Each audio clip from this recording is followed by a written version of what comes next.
La chronique culture de 64 minutes, c'est tout de suite avec Sylvia Garcia qui s'apprête à nous rejoindre. Et pour commencer ce soir, du rock malien avec Bassekou Kouyaté.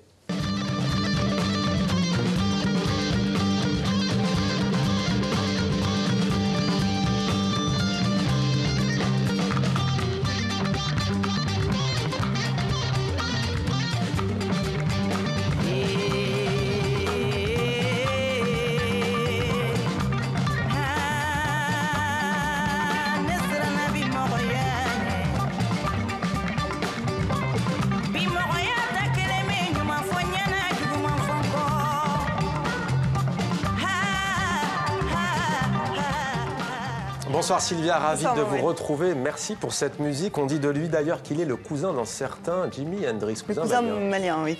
Bassekou Kouyaté, imprégné de tradition songaï, mandingue et bambara, qu'il régénère avec son quatuor de ngoni, cet instrument à cordes pincées qu'on voit ici à l'image, qu'on voyait tout à l'heure. Avec sa pédale wah-wah pour guitare et ses distorsions, il fait sauter les derniers clichés sur son nouvel album Ba Power. Toujours militant mais le cœur plus léger, écrit Télérama, le rock malien se nourrit de ce condensé hypnotique d'énergie.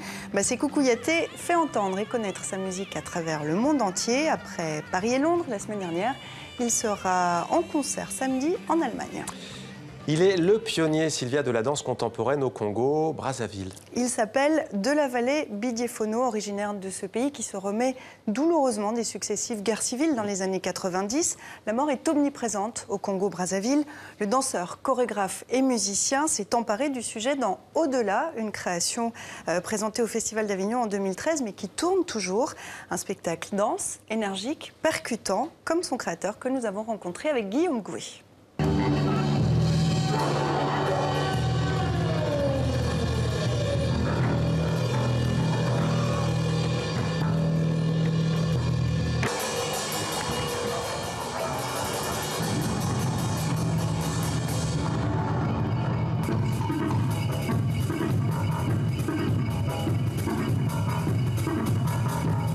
Je ne pouvais pas parler de la guerre sans parler de l'enfer qu'on a vécu, et du coup ça m'a emmené à la mort.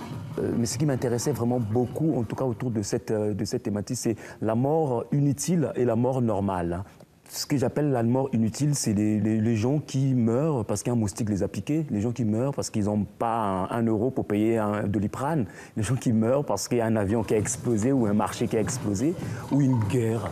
Moi j'appelle ça une mort inutile.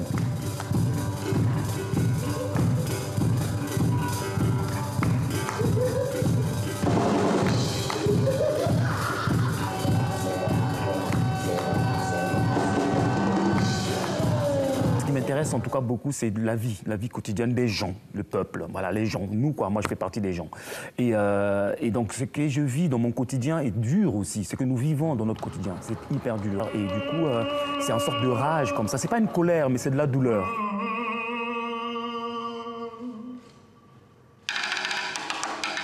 En dansant, j'ai comme l'impression de modeler.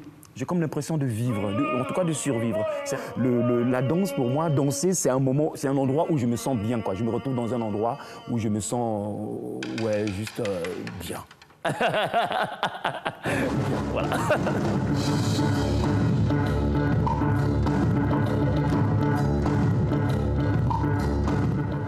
Présentation au musée du Quai Branly à Paris jusqu'à dimanche prochain et la première c'est ce soir.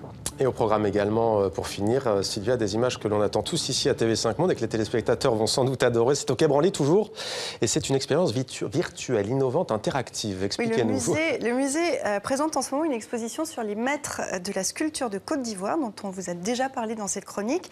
Une exposition désormais accessible au public ivoirien grâce à des web-visites. Séance inaugurale lundi au musée des civilisations à Abidjan avec en direct depuis Paris une conférencière qui déambule au milieu des œuvres et quand elle bouge sa tête, on voit ce qu'elle voit. L'expérience se poursuit jusqu'à fin juillet dans des musées, des écoles, des universités de la capitale, mais aussi à Bouakoué ou à Grand-Bassam. Mohamed. Merci beaucoup Sylvia, c'était demander le programme, la chronique culture de 64 minutes.